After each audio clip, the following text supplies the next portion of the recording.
একক পরিচিত সামাজিক মানুষ ছিলেন, দিনদার মানুষ ছিলেন, নেককার মানুষ ছিলেন। ওনার এক ছেলে আকস্মিক ভাবে সড়ক দুর্ঘটনায় দুনিয়া থেকে বিদায় নিয়েছেন। ওই ছেলেটাই ছিল ওনার পরিবারের 1 নম্বর বাতি। আসলে তখন থেকে উনি মানসিক ভাবে ভেঙে পড়েছেন, আর সেখান থেকে দুশ্চিন্তা থেকে আর মুক্ত হইতে পারেন না।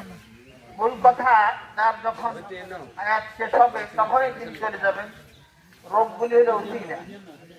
আসলে বর্তমান সময়ে এক সময় বলতো যে আমরা এখনো খাই দাই বেঁচে থাকতে পারবো, আমরা যুবক।